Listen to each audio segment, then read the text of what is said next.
Balandia, micro du pasteur Bobo Bozomona. Nazakoya, Nazoki Mambangu, mais invité à Sakomaki, Makamu Savatata. Invité à Nakomaki avant, na Komana Mbangu. Atala Moussila, Tunae, Naktela Mbangu. Na Mbangu, invité à Sakomaki. Naona la Kobi Bonina. Oh, Mbote pasteur Paul. Mbote pasteur Bobo. Mbote mingi na balandi nyonso ya micro ya pasteur Bobo isika nso bozali na Afrika, na Asia, na Amerika. Topesi bino matondi mingi. Lelo na benga au pasteur Paul, tout la benga au Paul.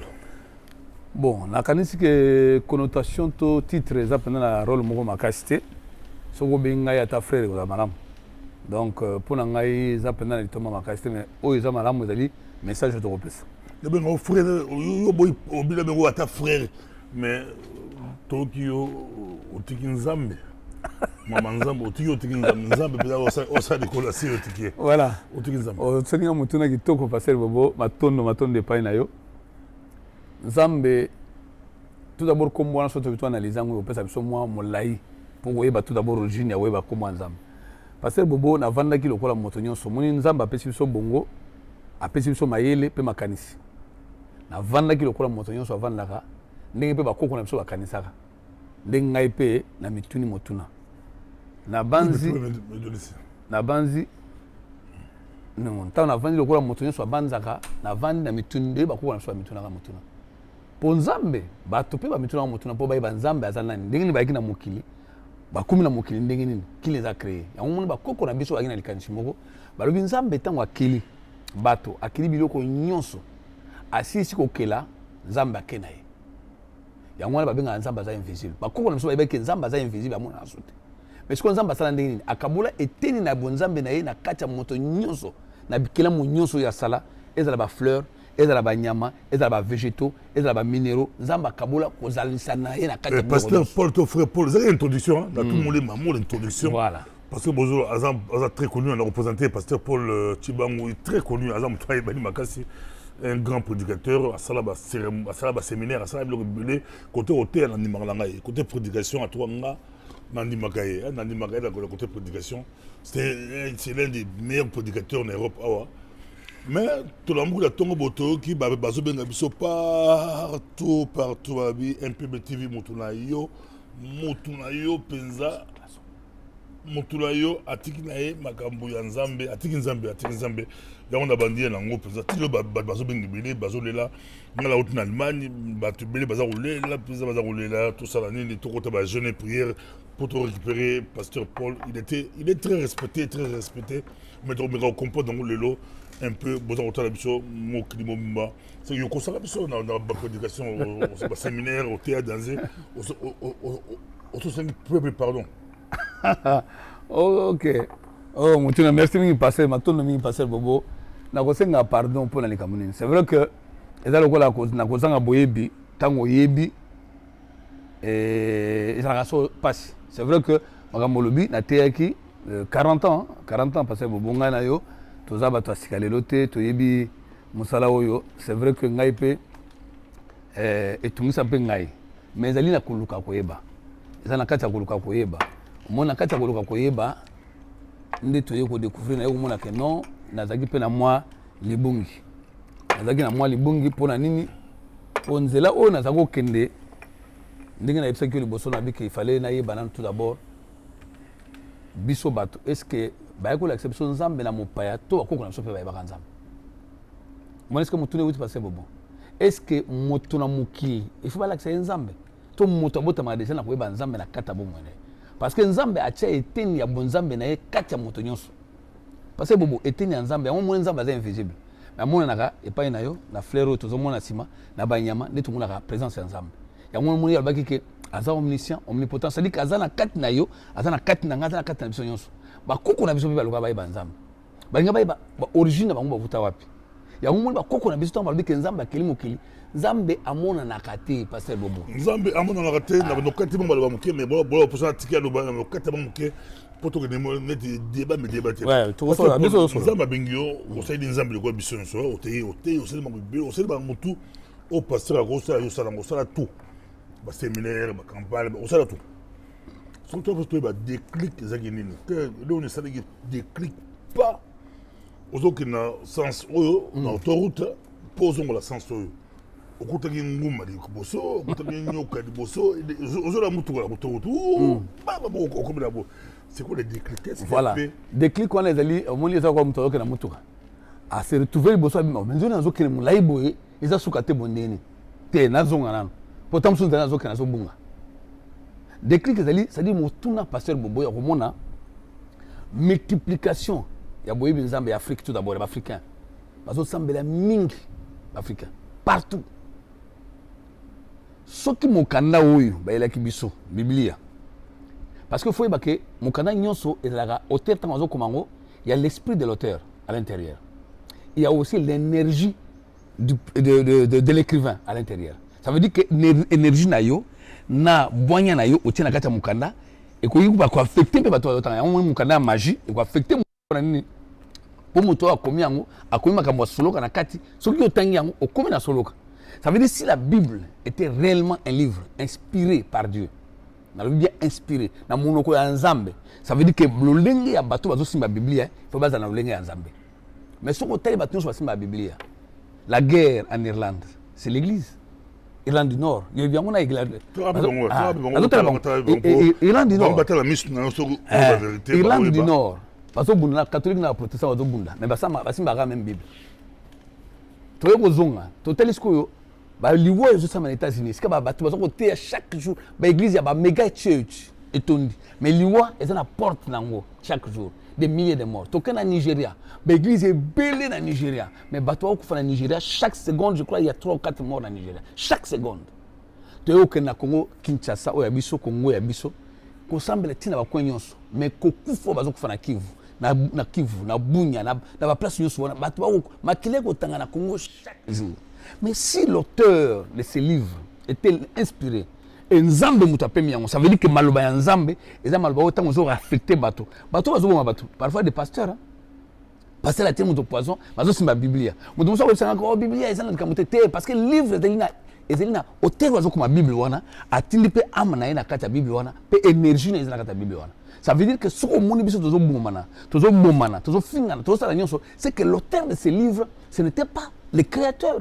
L'énergie créateur parce que l'énergie créateur ne peut jamais inspirer bato ya liwa o tozo kuvalelo yango le mona zonga tsima na bitena frère nan na tala est-ce que to wuti musika mais na mona nzela tozo kenza malamuti pour mokanda tozo tenga soki zaki mokanda esangisa bato to kozala multiplication de l'église parce que c'est le même esprit qui a inspiré ces livres même âme inspiré livre même intelligence mais comment ba diversité ezali belé et puis diversité ya mokete moto abimi ya biso que non ngaza malobi na ngake ngase l'église à combat spirituel maman na tata moi na zandoki noko na zandoki mais asimi bible oyo mususu ya évangile abi que non nzamba biso ngabu na aucun là c'est qu'on rejetait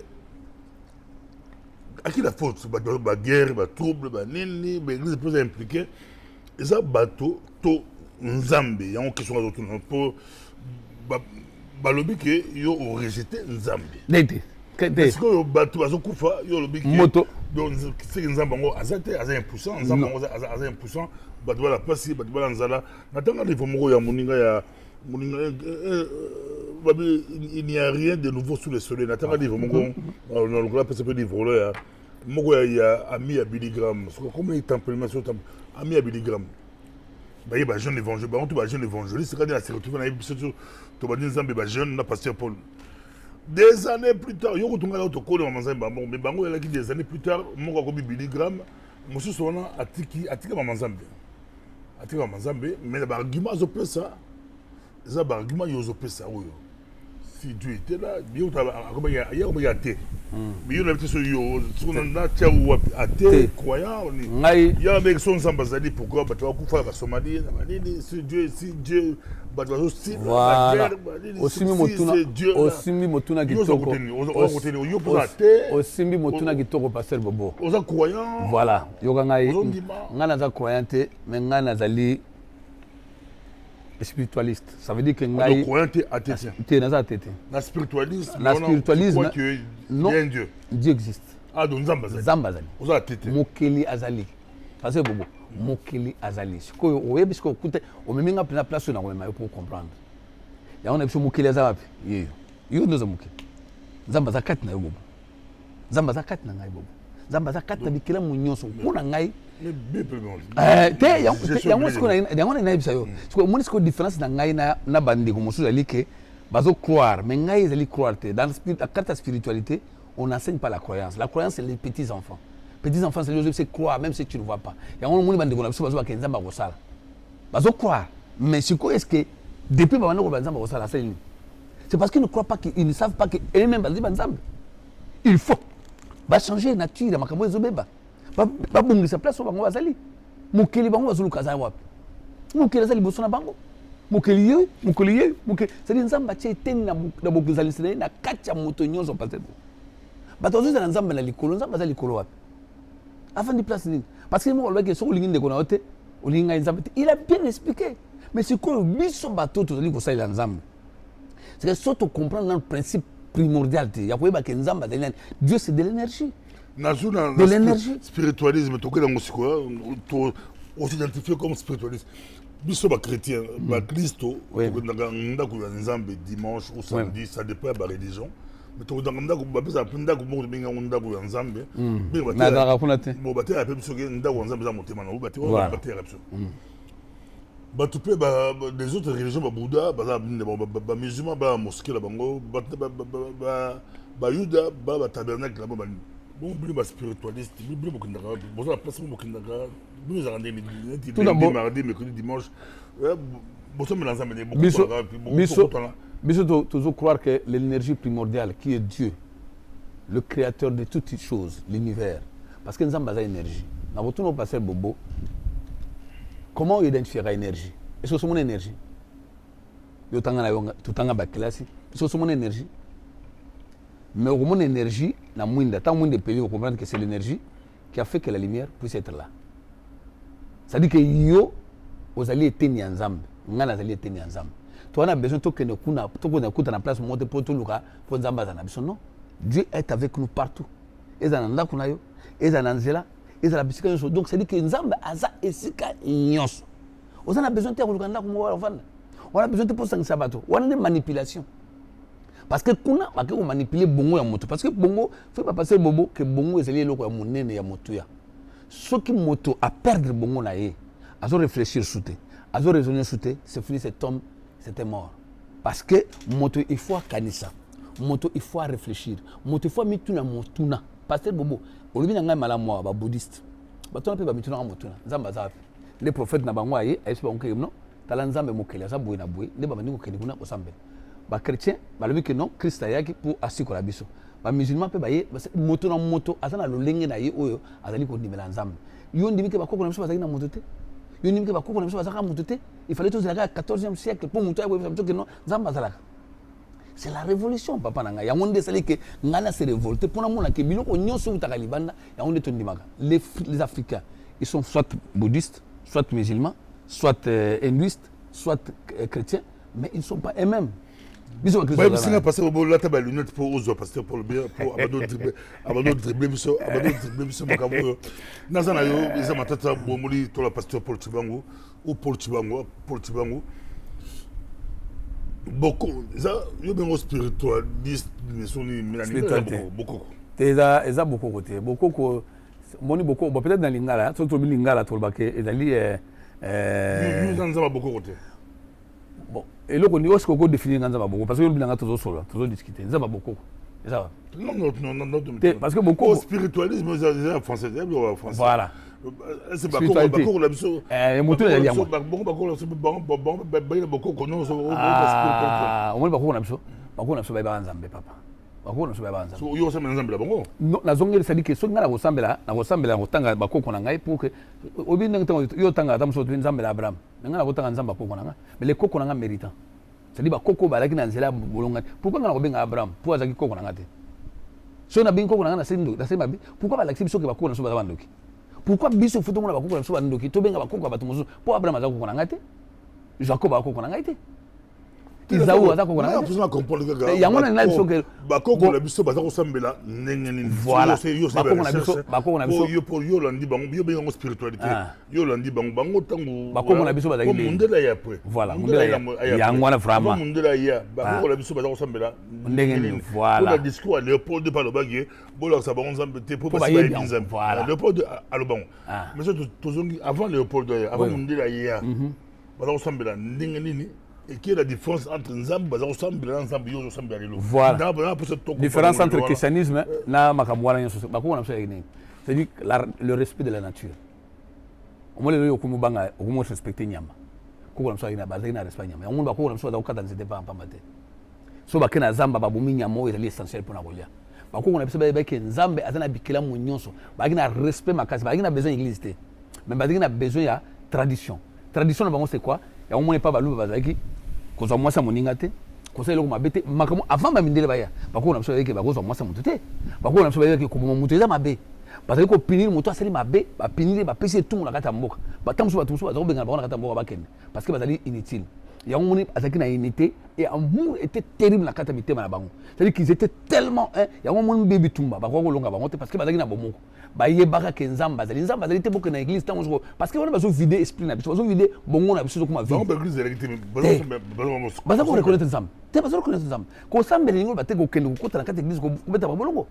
respect à nature papa ça ko sambela oui mais parce que Paul Moukli évolue quand même à l'époque ba Lion sauf Lion tilelo Lion zaka Lion abomaka nyama wa rolia Lion soka sali atondi na ye ata yo moto zoleka akosimba yo te akoso tout moli te occupé yo te léopard soka asale akipara soute ndenge mo pena Lion asala Zamba ayebike banyama wala ezala kata nature ba Zamba na ye abomaka oso aninga lia ndabomi amoka so ba yo bunti bitumba nda abomi ale atiki misusu on peut par exemple bakoko so balaki so ke chasse abomi o ya rolia atiki mususu mais les lots bakoma ko mapé beli peut-être mo évoluer ba frigo ko conserver pour bon donc là pour yo mo no so mo abomé belé ko bi diabolo peut-être aller conserver to ko ba te belé ali azo ba azo ngaso ko boma tete abomi belé so na pesaki d'accès à manyama lingo ba teke na ngaba na lenga sake so mon évolution à l'élo na lingi yo ozala sincère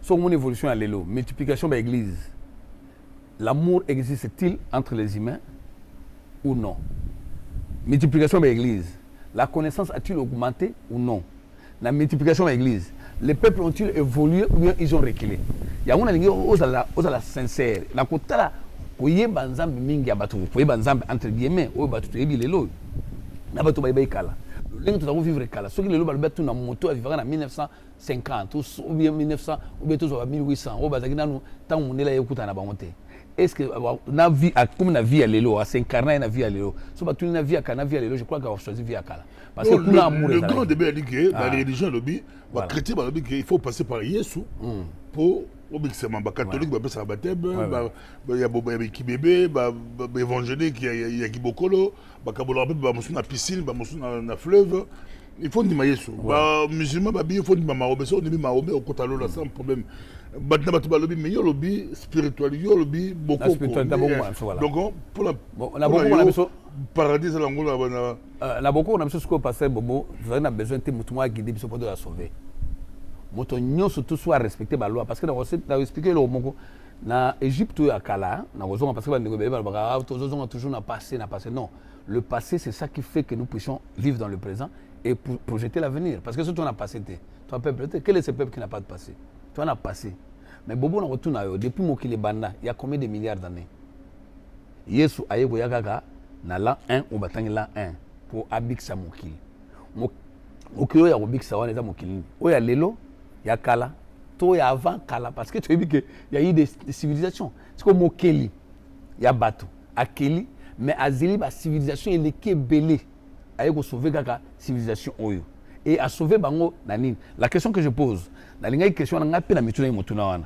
c'est comme mokitani aye Kristo ayeko sauver biso na eloko nini est-ce que vous pouvez s'en sur la sauver non Maza na to sur la des amours débat. Te na lingi pe ngana to sur la parce que je peux mosali. Moko point baza reprocher biloma batu ya bokoko au spirituel yo lingi spiritualité. Ba so ba biso biloma nzamba bengi yo nzamba bengi yo. Ouais ouais. Nzamba bokoko on comprend. Ba benga été na comprendre yango et puis na sentir que non la onyo sur la parcours na salagi. On y avait des inspirations, ils ont eu mon fan.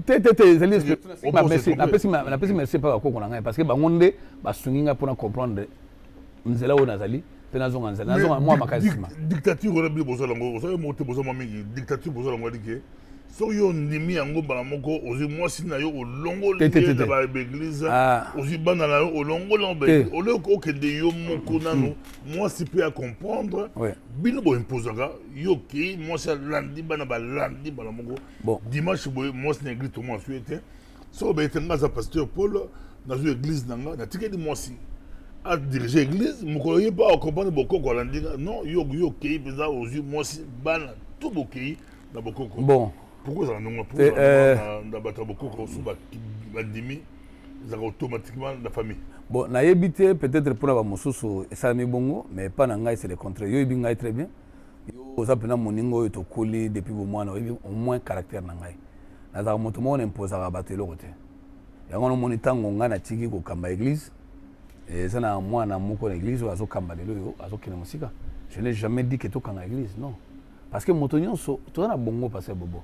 Tu imposes à moto, tu vas pas imposer moto pour dimater. C'est moi qui n'ai pas moi c'est na te na tikela liberté que yende mutalo kenete. Mais na yebise que aux la liberté. Azolanda ngai. So beti lokuta. Donc maman tindelanga na texte. Donc yekutu donc azali moto moko soki okuta na ye akoyebisa que non. Asa yebisa que choisir ce que olingo ken. Na yebisa ya pona parce que na koyi ko dicter moto nzela ko kenete non. Tokuta na ye na libala. Mais tout le monde est dans le c'est-à-dire que quand on a décidé, on a décidé la liberté, mais je dois faire attention. Parce que bana, bazali fruit et wuti pa na ngai. Voilà, bazali ba wuti fruit pa na ngai. Nazo laksa bango. Que tant bokola, bokeba. Parce que le premier année quoi papa bobo. OK c'est bon. OK c'est on a Bible. C'est la religion. Voilà, il mo ka choix. Voilà, na c'est que non, on est libre maman. Mais na zo betoli solo yo kama kama zalibo. Parce que Bible c'est l'aliénation. Pourquoi l'aliénation parce que bobo? Ceux qui na moni état ya mboka na ngandenge zokene. Parce que bobo mais tu peux pas croire comment batu nyonso batiki responsabilité na bango balubi ke nzamba kosala. Mais nzamba kosala ka wapi mo banda mukile banda ndeko na ngai banda mukile za mukili. To mona place mo nzamba kicha bundi bitumba ya bato. Te bitumbeza ka bato nde bakobunda po ba défendre mabele na bango po ba défendre kita na bango po te ba laisser peuple na bango ezana eloko mususu te passer bobo to boye ko bondela ngana yo du 1er janvier au 31 décembre to ko changer eloko moko te na vie ya bato bato ko sanga ko makamozo changer na bazo sala miracle passer bobo moto nde asala ka mosala moto nde azwa ka mbongo place moko te muto akokende lokota mbongo so muto alokoti mbongo za mbongo ya bato tamuso badibaki bien bakwesa so bozuzongo sa mokona na débat sur l'église na débat l'église on sait tellement succès la débat l'église à Congo nous mboko kufi nzamba kosala to la débat moko très chaud ba pasteur bazo ba ngati le débat la gima très chaud yo kotaki pe la débat là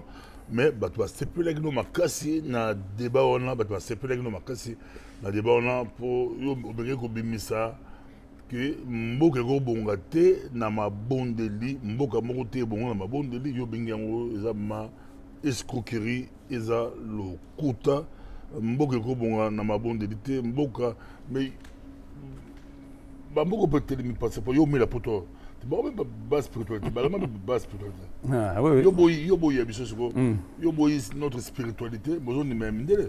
Oh, parce que bobo. Voilà, parce que bobo, na kopeso mutu na kopeso eloko moko to zanga na yo to koli to yibana mike. Tant to wana kishasa to otama na culpabilité mo babike mo butu na 1974 abengana ba yuda na mboka Congo. Abiso mo baso mboka na bango. Tant to koli to biyo malaria Congo e wuti pote mo butu abengana ba yuda.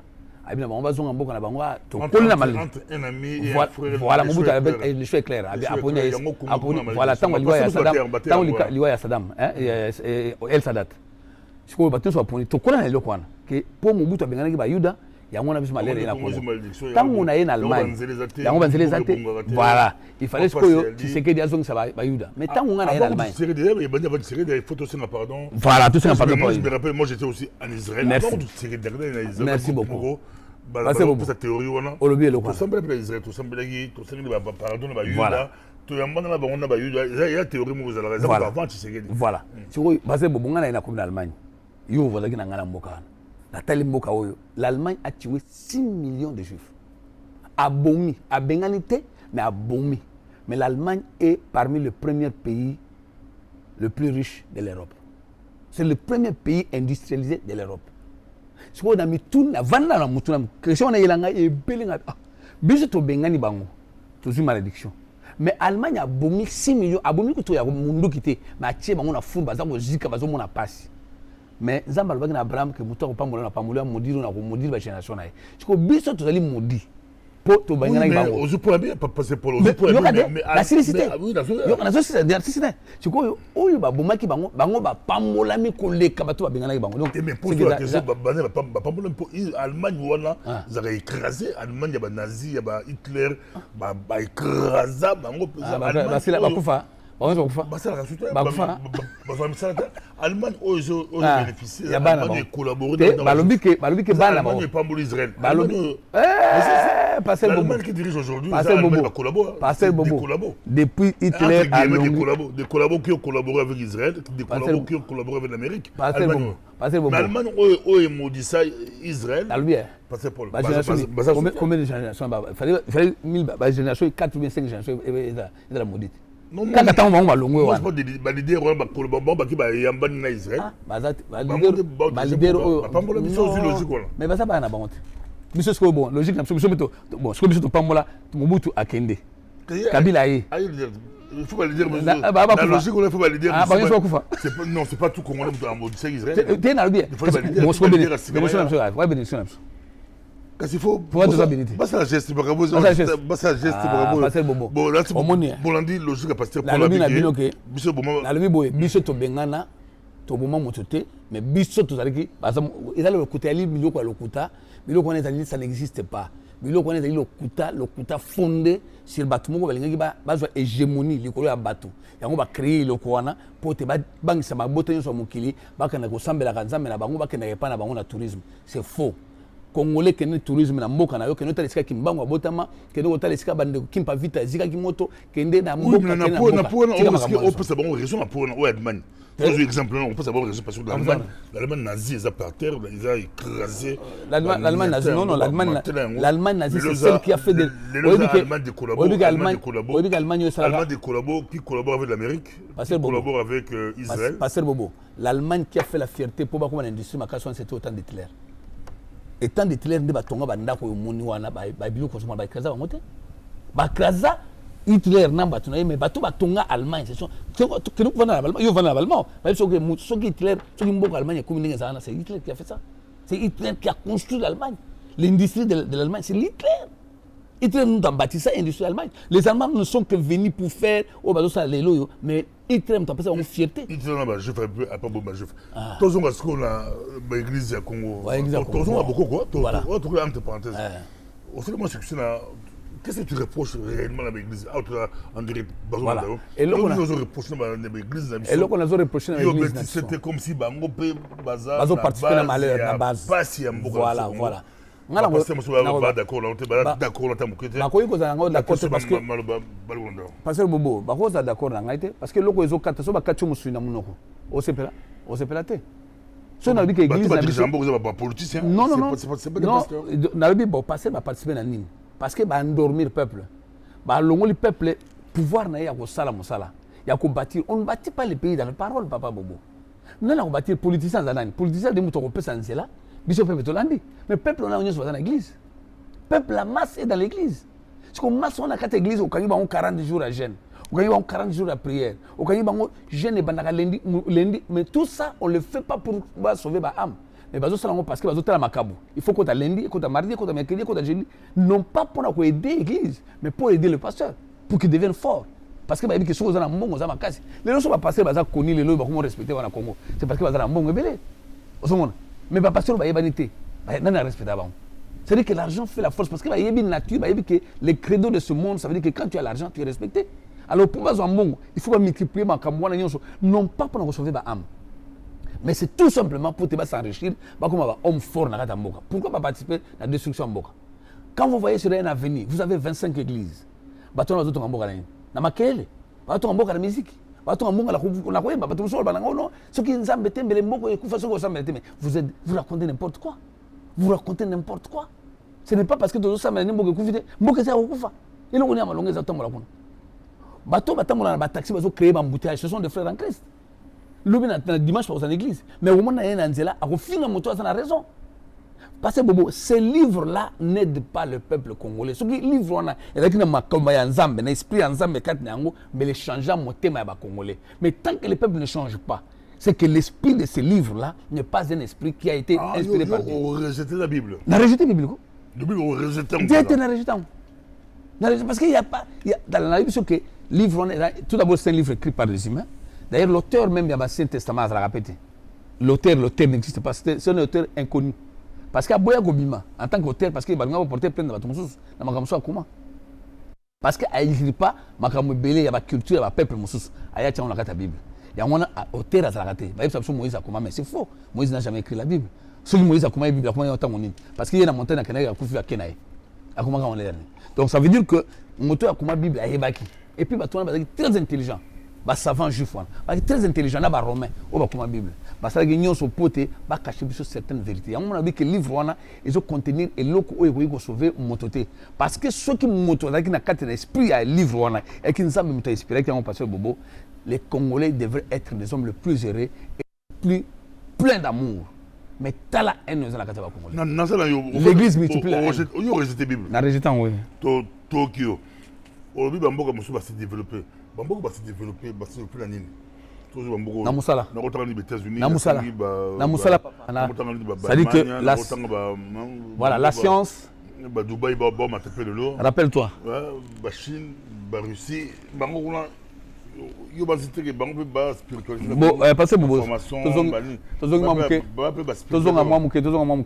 le 18e siècle, le peuple européen est dans la ténèbres.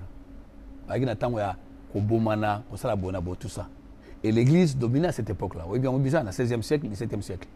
L'église a dominé. Il y a un roi, il y a clic dans le dominé les prêtres. On a ordonné roi, on a le peuple a non, non, non. Tu as vu le siècle de lumière, dans le 18e siècle. Le 18e siècle, siècle, la lumière est bandit. Le peuple a dit non, pas question de l'église, et Kamabiso. Nous devons maintenant réfléchir, inventer. La science est née. L'invention est née. Le peuple a tombé dans la église. Le peuple a tombé dans l'église. Le peuple a tombé dans l'église, mais il y a un siècle, il y a ténèbres. Puis dans le siècle, il y a ténèbres. Il y a l'église, a comme le rôle là, il y a dirigé par roi, a dirigé par président. C'est ce que nous vivons, les siècles de ténèbres. Ce n'est pas l'église qui va bâtir une nation, papa. Mboka mon côté dans mon église, oh papa tu sambela mingi, baba ndiko bâtir mboka, c'est faux. Il y a un monde pas na biso toujours créer batu bongo ezate, batu toujours réfléchir sur. Il y a des enfants dans notre pays bongo. Pour eux, c'est plutôt que l'église mais toi tu vas formation, c'est pas la formation, je dis. La science, ce n'est pas l'évangile. Bango wana za makambo biso pe tozana spiritualité la bango zali bakota la biloko. Biso pe bakoko na biso la spiritualité, la spiritualité c'est l'amour et l'esprit de bâtir une nation, de créer papa bobo. Nous devons créer papa. Bon, la richesse va passer sur la bourre de point. Pour tout faire ça, tu me souviens de la maison macam. Puis tu que la mindu qui puis tu que la viande. Tout ça, la biloko sur ça, papa. Nous avons tout. Est-ce que nous sommes plus moins inférieurs que les blancs? Non. Donc parce que à tête. Dans tête. Mais à rejeter la Bible. Oui, j'ai rejeté. La Bible, boxe, on peut la boxe Bible. Tu n'as pas croire en moi sur tes Bible et puis même dans Zambété. Parce que quel livre on a des on a boité monsieur. Tes livres quand il y a quoi. Ah, Israël. Un archéologue au pays de la Bible. Voilà. L'archéologie au pays de la Bible. Ça dit que Luka, Babilo est belé au Bakuma. Oh, il y a ça juif. Donc, Yozo Luka, ma faute. Nazo ma faute, n'est pas origine. N'est pas origine à l'Okuta. Archéologue. Oh, archéologue. Salut, oh, Israélien. Israélien, c'est Frankenstein. C'était un professeur de l'université à Tel Aviv. Après, on fait la recherche. Avec la plupart de ma cabinet, par exemple, l'histoire, il y a Moïse et il y a. On va dans Moïse, on va dans Moïse, pour mettre l'histoire peut-être un peu plus clair que toi. Voilà, voilà. Bon, au Israël, Frankenstein, archéologie au pays de la Bible.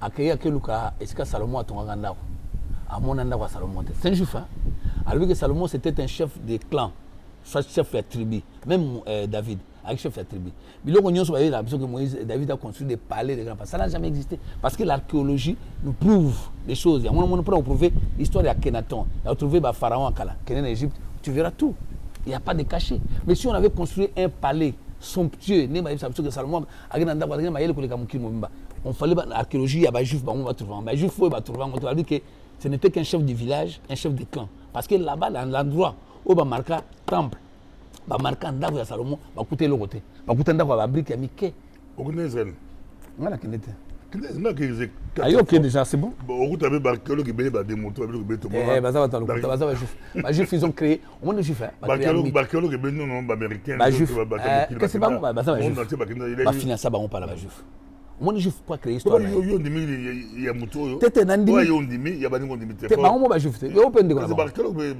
ya science que ça on ba prouver ngote na ko ya science ba la ça on ba prouver ngote yo ndimi ba nandimi parce que tiena ba exemple la kuito vous na bele wana ah acha on yo somo ndako Salomon au somo na place château de Salomon archéologue ils ont tout là Israël mais na bien que ça on ba la ça biso tombo ya Abraham tombo ya Abraham ba bloc bele ba tombo Abraham balak sabino tombo Abraham ça tombo c'est autre chose tombo mais biso ba juif Akhenaton parfois na siècle na 8e siècle avant la période de même période avant Jésus-Christ hein 8e siècle hein, pas ce siècle d'aujourd'hui la 8e siècle avant Jésus-Christ akufa Akhenaton azali hein ba exposé Akhenaton moi si Nefertiti balak biso Ramsès II ba même bien ba kufa 3000 ans papa avant sikoyo bamemi bimela bango sikoyo Israël mutu asalaki ba pyramide Israël mutu abomaka bato bazokufana parce que bango bazalaki na esclavage ndenge balobaka mais sikoyo wapi tombo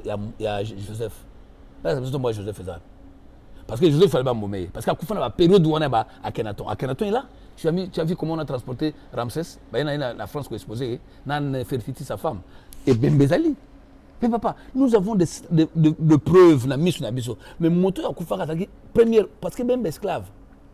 Au parce que la dignité le plus élevée, bazo retrouver en Égypte. Bazo retrouver mais nzela ya Joseph là. Pombele pour bamla Joseph. Non na lina ba na le côté na lobi na la ça onde le côté bandeko o ba monta histoire na bango pour ba dominer ba prédominer mokili. Et puis ba longi parce qu'il y a 2 milliards de personnes qui prient.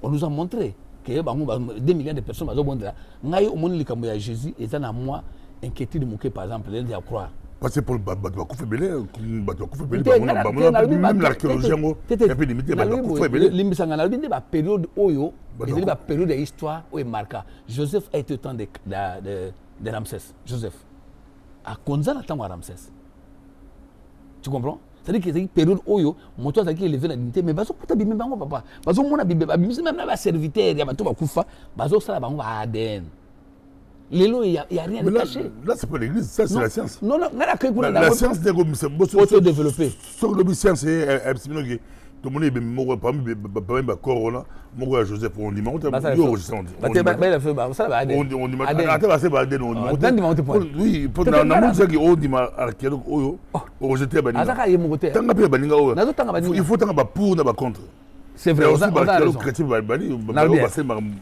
tes problèmes libo passer bobo eli que so tali nzambe oyo ba imposer biso a même biso wa malongo te a même biso désastre na destruction et ça nzambe ba imposer biso parce que peuple nyon surtout a la culture na ye o ba koko na ye ba koko na ba ye na ye ba pesa ye pour se développer mais biso tant to boye ba ye na biso to boye ba koko na biso en Afrique momba ça toujours na ténèbres telle Afrique momba papa nazo ba pona ngai mo pona Congo te Afrique momba est-ce qu'il y a malonga parce que nous sommes en train de croire à quelque chose qui n'est pas vrai parce que biso to pousser ma ye na biso te poto kanisa nous avons un cerveau na biso de poto kanisa pourquoi ba science bazali pourquoi ba historien bazali pourquoi biso to ko sa tena ba archéologue pe ba koluka ba ye ba pe est-ce que ba ndeko so ne ba baroisi na kuva vanda il faut pas luka histoire nous avons besoin d'une histoire vraie pour le peuple à comprendre la grandeur.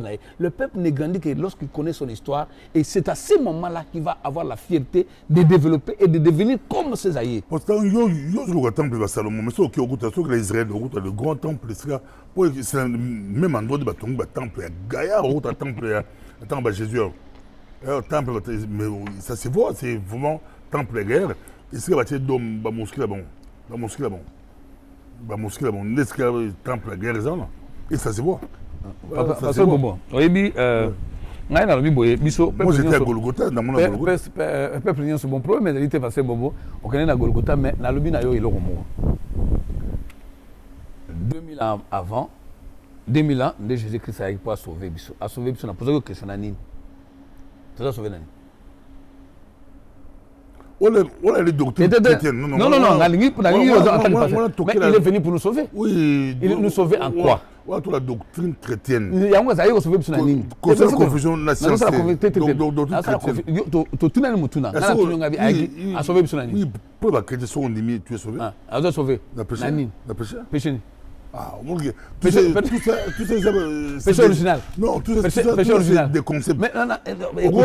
Heureusement, les membres au Sénat au débat parce que ils ont rejeté, ils sont obligés de Bible à l'Okuta. Donc, si les membres ont la Bible au Sénat au débat, ça ne marche pas. On dit bien qu'il y a Bible à l'Okuta. Oui. Si les membres ont la Bible au Sénat au débat. Dans d'autres éléments, ceux qui ont fait ça, le roi Yosali, mon pensée, ça m'a battu sur l'Andara. Mais un jour, nous aurons un débat. Nous avons un débat, tout ça appelle un pasteur. Tu vas un pasteur, un grand docteur, tout ça. Il va prouver que l'homme a été sauvé en quoi? Tant que soit Koufi. Maintenant, pour ça, tu vas comprendre un pasteur a rejeté la Bible. Oui. Ah, il va têter, il va tout ça, mais comment il vit la semaine au Kanami, c'était au Sambe. Comment je vis la semaine? J'ai dit par rapport à Nzambe. Voilà. Pour y la Bible, Nzambe, on a dimanche sur Andaku, on a Moukunayo. Donc, comment tu vis voilà, voilà, c'est vrai. Entre Bino, beaucoup de temps, beaucoup de temps, bon, le Cambolobi, parce que vous avez dit que l'homme, depuis l'origine, depuis Moto Akelama, depuis l'origine, Moto Zaïgoluka, toujours, il y a un vide dans l'homme. Il cherche toujours à combler ce vide-là. Vide, on est dans la carte de Moto Akelama, combler. On monnaie la création de tout ce que nous avons ici, les dieux, les histoires. Les hommes ont toujours, depuis l'origine, depuis la nuit des temps, Moto Akelama, il va toujours à Utawapi, à Okendewapi, après l'Iwa. Il y a un Moto Akelama qui est une église, à combler le vide. Ayoka makelele wana, ayoka bambunda, ayoka prédication, maïb c'est que non ozu kimia. Azongi, la semaine commence. Azongi ce dimanche, azu kimia, azongi dimanche. Non, ce n'est pas ça. L'homme en lui-même, soit à comprendre la spiritualité, en lui-même, a comme la connexion, à être suprême, la lumière ou l'énergie primordiale qui a créé le ciel et la terre, qui a créé les êtres que nous vivons. Moto on a besoin que le motomoga mais m'a été yimo comme communication na créature na créateur na ngana ko sala ngondeni yango tuninga yi dimanche o mukula yenga tonite mukolo nyoso za mukolo nzambe soki na telemi na fuka maka na sengi merci pas mokeli na pesi merci pas ba koko na ngai o bazaki ba arrière mais o bazali méritant, je dis bien méritant parce qu'il y a des ancêtres qui ne sont pas méritants, mais les ancêtres méritants tant qu'on a zo senga bango parce que parole na ngai li parole créatrice. Parole nanga ezeli pour na kolokate na yeba basaki ndenge te na yebi ke na katia descendance nanga il y a des gens qui étaient honnêtes et des gens qui n'étaient pas honnêtes. Alors je dis à tous mes ancêtres qui étaient honnêtes de pouvoir être sur le chemin dans lequel je vais parcourir dans la journée. Bangonde ba fungula parce que bangonde basaki nanga bangonde ba yi passe nanga na monaka yango no moni bobo soko yoki mutu muso alotinde to mama na yeko yebisa mama kufate azana bomoyi. J'ai vu des choses au mgonso beta no masona ko yebisa yo. Bawo ba kufate ba kende ba kega gada ngamu mususu. Mais va koufater. Tout ça, non c'est péché. Comment bien va beaucoup que vous avez une spiritualité, bolonga on a beaucoup de spiritualité. Comment vous définir une notion de péché parce que ça peut être livre voilà yo boyo, voilà yo boy. Il y a des biso aux amants sabatouté, les sumo biso dans la 40 des lois. Avec les 40 des lois de Malte. Ba limiter biso au bala basibelité, au sens où on a beaucoup attend 100. Donc, babi santé, babi que soit dans la possibilité de tabasser une balle, mais ça tout.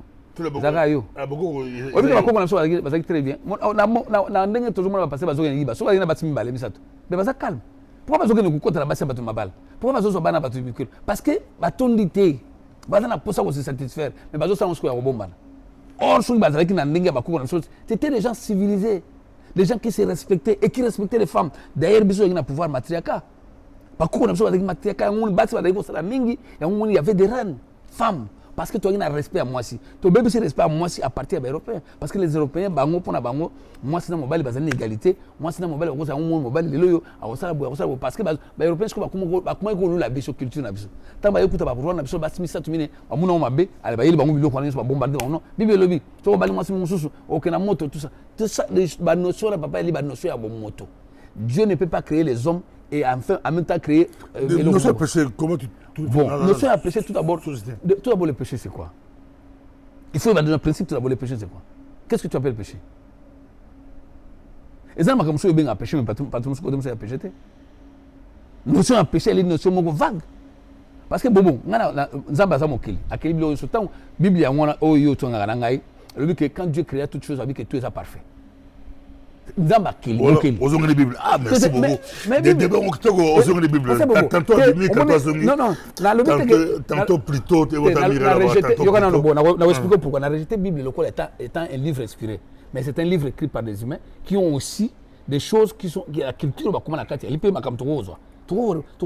Mais n'a beau une la Bible inspirée par Dieu, non. Vous prouvez noir sur blanc que Dieu n'a jamais inspiré la Bible. Parce que Dieu, on le voit pas. Mais selon quelle loi? Loi, il y a créature. Créature a créé. Non, papa. Parce qu'il y a un culture. Il y a un culture. Et pas na biso ko moi sixième boté bobo. Obi ngoto ba ko na ba sokola moi si fo abala ba kena ba boti na ye ba présenter ba et puis ba ko na respect belé à basi ko le kalelo. Et pas na biso bien yo kutu ngo ngala web sur le côté parce que yo bien très bien. Obi ki ba ko na biso na respect malgré tout. Ba zaki na bibliothèque mais ils avaient le respect des lois de Dieu. Ils étaient inspirés mité na bango. Ba ba ke biso ba tourner toiler to vivre roi ba nyamate. Faut te vivre na respect ya bon moto. Omoni moto na nzela azana pasi bobo kala to kuna mboka moto azana azule kala nzela ba benga ya kolia fufu. Pour que nous asala mobembo alembi mais parce que la Bible était bazo benga na pona ni pour parce que na respect ya bo nzamba sana kati na bango papa bobo nzamba sana besoin te ba lakisa bino ye non nzamba sana kati na biso nzamba sana besoin muto ya côté ngate nzamba parce que tu es devant moi tu es une partie de Dieu tous ça elle va avec pipi avec pipi ba ngeti lelo mindele ba via ka notre culture mais bien sûr ba via ka biso ya ba lunga ba détruire biso parce que moto ya ko détruire biso très bien ba linga biso ba linga to bon très bien la société mais ba balukule pe biso makambo mais c'est vrai que la religion ba kumbela biso ba kumbela biso na mundu ki na lokuta na nini mais ya ngote parce que rejeter christianisme parce que ya ngonde kasi na ba kumbela biso lokuta ba dominer biso ça c'est vrai ba Léopold II na banani papa elle mukana na bango nde na bongo na ko peso verset moko dans la Bible je crois dans Nombre chapitre 33 si je me trompe pas bien 31 Moïse a yebisi ba Malek akuti bana Israël bitumana ba Malek je crois il cause ba Malek ou bien ba peuple na so na tanga on bien pour na comprendre pour que la Bible na tout ça na même toi na tango mingi te Moïse tango bana Israël ba ke bitumba ba zongi ayebisi bango bo wuti wapi o ba ba utaki déjà bitumba abisi bango no ba yeki na ba captif wana bazaki basi na bana mais ba bomi mibali ba yena basi na Moïse abisi bango bango ba to bino bomemi bango nde bakotala nsubi na makona bino il faut boboma bango mais botika kaka basi baza ba vierge c'est écrit je crois na Lévitique hein, ou bien na Nombre 31 ce qui na bosanité na ko tangelo ngo poso ko zaki na tango yoka donc na Nombre je crois so tenga ngo zabe po bazula ndo ba bibliste ba fandi ba ta bible bazula ndo ba bazo vérifier ayebisi bango o buka pe lokuta o ko interpréter ma bible bazula ndo faisant la bokebi donc nga saka boki bible zo azala la bible non ah ba peu compliqué bon on a pasteur Paul Chiba voilà ou Paul Chiba alors zaki Nombre chapitre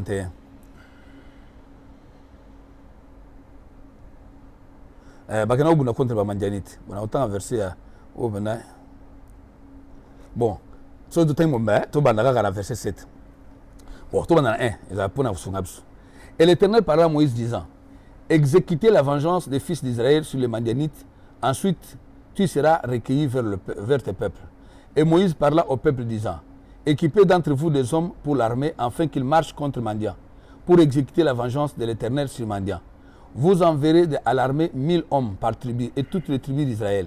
Et on détacha d'entre le milieu d'Israël 1000 hommes par tribu, 12 000 hommes équipés de guerre. Et Moïse les envoya l'armée 1000 par tribu à la guerre. et Phiné, fils d'Éliézer, le sacrificateur, ils avaient à sa main les ustensiles des lieux saints, savoir les trompettes ou son éclatant. Voilà, donc et ils tuèrent les rois de Madian, entre ceux qui leur furent tués, Évi, Erekem, Tchour et Ur, les Reba, 5 rois de Madian, et ils, voilà, Tokenamusika, a brûlé la ville, tout ça, et ils emportèrent tous les butins et tout ce qu'ils avaient pris en hommes et en bêtes. Et ils amenèrent les captifs et ce qu'ils avaient pris et le butin à Moïse et à Éliazar, les sacrificateurs, et à l'assemblée des fils d'Israël au camp dans les plaines de Moab, qui sont auprès du Jourdain de Jéricho. Et Moïse et Éliazar, les sacrificateurs, et tous les princes de l'assemblée sortirent en leur rencontre hors du camp. Et Moïse s'est mis en colère contre les commandants de l'armée, les chefs des milliers et les chefs des centaines et de service de guerre. Et Moïse leur dit, avez-vous laissé en vie toutes les femmes? Voici, ce sont elles qui, à la porte de Balaam, ont donné à occasion aux fils d'Israël de commettre une infidélité contre l'Éternel dans l'affaire de Péor. Et il y eut une plaie sur l'assemblée de l'Éternel. Et maintenant, tuez-les tous, les mâles parmi les enfants, et tuez toute femme qui a connu un homme en couchant avec lui, et vous laisserez en vie pour vous tous les enfants, les jeunes filles qui n'ont pas eu compagnie d'homme, et vous demeurez hors du camp 7 jours, quiconque aura tué un homme. Écoute-moi bien. Et vous laisserez en vie pour vous tous les enfants, les jeunes filles qui n'ont pas eu compagnie d'homme. La connaissance yabumoto na yo, na mayele na yo. Le Créateur, l'énergie pure, l'énergie sans défaut, Nzambe mokili. Ne ba comme si moto. Allo bana peuple, bombo mabasi nyonso basi bazwa mibali. Ndeni boyeba ki mwso azwa mobali Moti kaka ba oyo bazali vierge. Donc c'est dit o bazuna na mibali te. So autant la version muso mwa que laissez les vierges pour vous. Mais bombo mabasi na batu bazali na zemba kufa mukolo wana. Ils les ont tous massacrés. Bobo, c'est un livre qui enseigne la terreur. Mokeli, tant on a découvert Mokeli. Tant on a découvert que Nzambe Mokeli, l'énergie pure, l'énergie sans défaut, l'énergie qui n'a pas de... Passer pour le... Passer pour le... Mais attends, beaucoup de principe, si tu vas bon ginzela, beaucoup basé pour bon. So bon bébé simbe ko ba mais punition on peut ça on a Nzambe. On peut ça on a Nzambe. Voilà, débat monsieur au trier au poli, mais ya madame pose la carte yo poli. Ya madame pose m'embêter parce que Nzambe za saint, Nzambe za pur. L'impureté à nettoyer Nzambe. Ba ko la sobe ba ko nettoyer l'impureté. Yo peut si penser pas beaucoup. Yo peut si na par exemple d'autres ne bon la d'autres. J'ai le mot ça extraordinaire.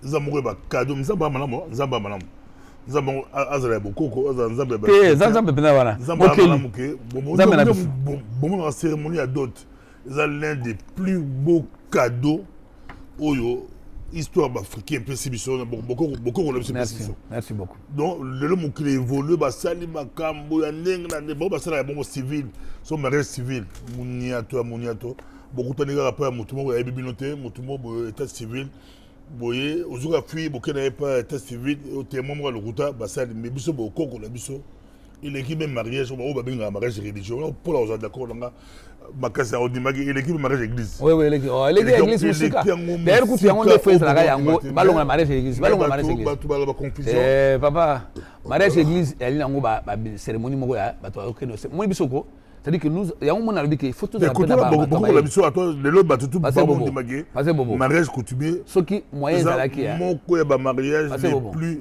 au cadeau nzamba pesa biso tika la ba soki to yaki na ba penseur na mboka na biso soki to yaki na bato ba penseur ba koka ko cha na sia parce que la peuple soit na mukinyo soit na ba penseur papa quand vous n'avez pas de penseur pour ba ko diriger peuple azali lokolo etuluku ya bato ba ko ya mais bazana besoin mo laksi bango nzela mais si vous avez un bateau à la maison, papa, babungi. Il y a un moni bateau, bunga au Kenya, mariage. Moi, ça vendre moi c'est 30 ans. À qui voilà, à qui ça mariage religieux. Ça c'est autre chose. Moi je pense dans le vanter cérémonial il y a d'autres. Voilà. Il y a des cérémonies moi bako batiki les bako. À part ça, ba imaginer biloko ebele hein ba bongusila ba blombe autre monde ka beauté dans motikadi mais ça ba biloko ebele ba salaka exactement comment gérer la société comment exactement bazaki papa politique ezalaki bagende ba ko vivre ne ba to ko lia exactement bazaki na avance mungo ko santé mais ta monde da yaki na bible ayaki pe ko bebisa ya Afrika c'est vrai ya ngo te ke nzamba za te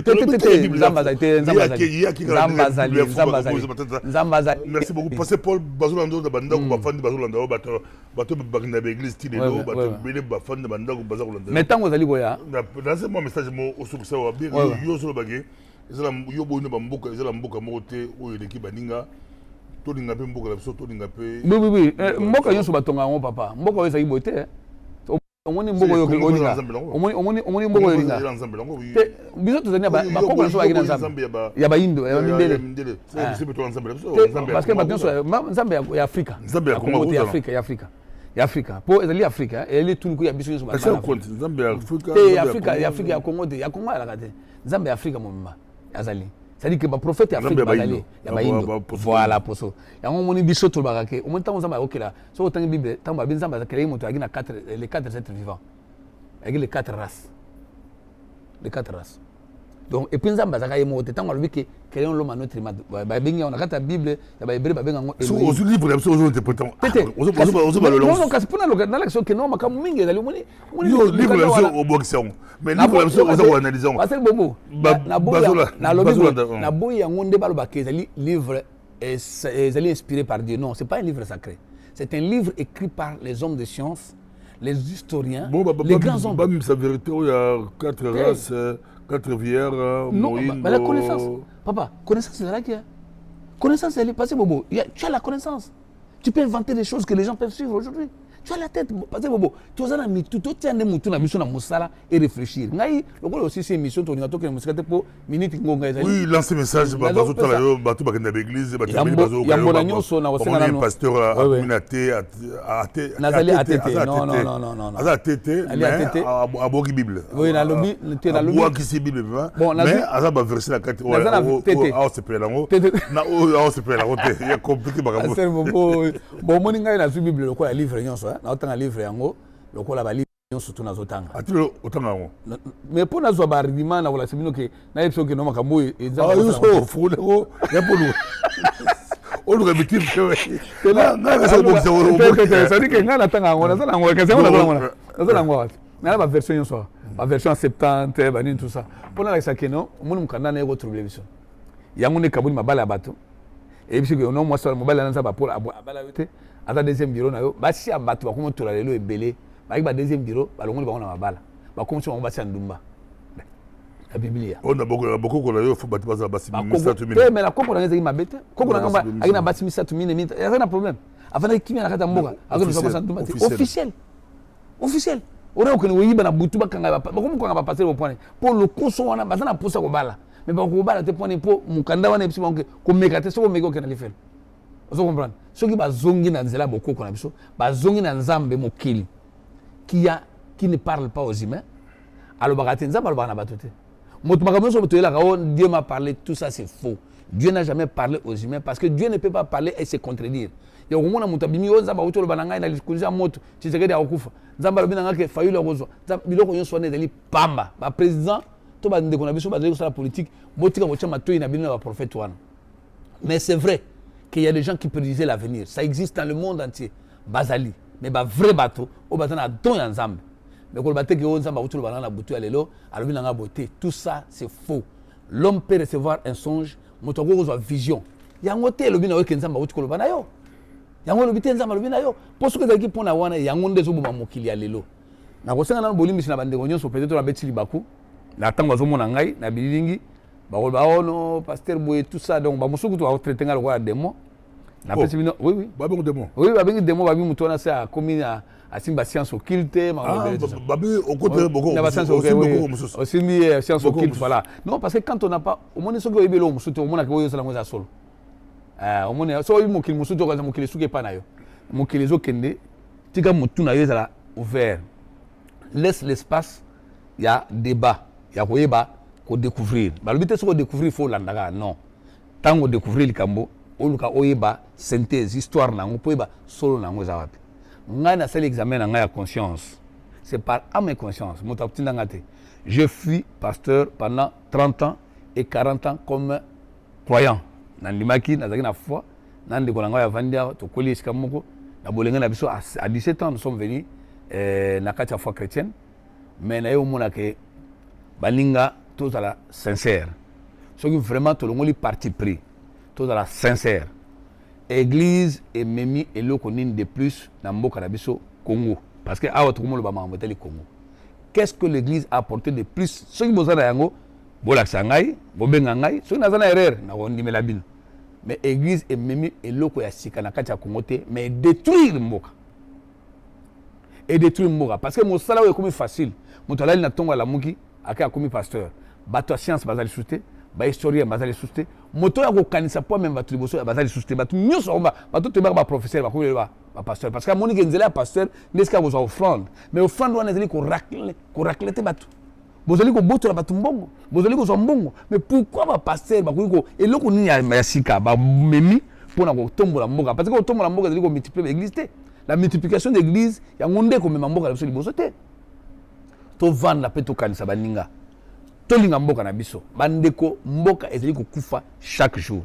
bana biso ba perdre kotanga mayele eza sute soki moni mwana 6e primaire to mwana 6e humanité tala ne bazosala bango ba interview na nzela bazokoka koyeba ko réfléchir te parce que na tongo balalaka na banzembo ya nzambe balamungi na poko na banzembo ya nzambe musique ezolalisa bato pongi te ntango bato bazo réfléchir nde ntango tozobeta musique tozodéranger mboka mobimba baninga tobima na eloko oyo soki tolingi mboka na biso biso bapasteur soki tolingi mboka na biso bino basali ya nzambe ou mbenge basali ya nzambe bo réfléchir encore une fois de plus bobongisa nzela po lelo bapasteur bango nde basimbi baprésident de la république président de la république lelo azosala eloko te il faut atuna bapasteur oyo bazoyebisa ye makambo oyo peut-être eza na nzela te ya lokuta et la plupart savent que nous mentons mais lokola mpe moto bazoyebisa makambo parce que problème ezali na christianisme c'est la peur toza na kobanga bazoso otangi kombo ya nzambe ndenge toyaki bana mike kala okotuna te nzambe awuta wapi origine eza wapi okokufa non c'est faux les ancêtres se sont posé la question comment voulez-vous kozala motuna mokili owuta wapi il faut mituna motuna otuna mpe nzambe yango c'est tout à fait normal est-ce que eza mabe soki natuni boye nabomi nzambe to nabomi moto non parce que notre père créateur se trouve à moi à mon frère à tous les êtres vivants sur la terre na minéraux na bavégétaux na biloko nyonso yango na mokili alobaka na bato te j'insiste je persiste nzambe asololaka na bato te parce que soit soli na Congolais, il faut sur la peine à Rwandais. Soit soli na Rwandais, il faut sur la Burundais. Il faut sur la Batignos. Dieu ne peut pas faire la part des choses. Il faut faire la part parti pris. Non, c'est la même chose. Et on a le bino que Nzambe a quel biso biso zonete ni Nzambe, yo zonete ni Nzambe, biso nde toli Nzambe. Linga moto zo mona Nzambe no yewana. Kolinga Nzambe yo monite Yesu alobaka ngo yemo bino motanga Bible. Et lui que kolinga moto yo zo mona te, mais moto yo moni oyo mona olinga ka été. Ça n'a pas de sens. Les pasteurs s'empoisonnent. Tout le monde a multiplication de l'église, ça divise le peuple. Mboka eko kende liboso na kosambela te. Mboka kende liboso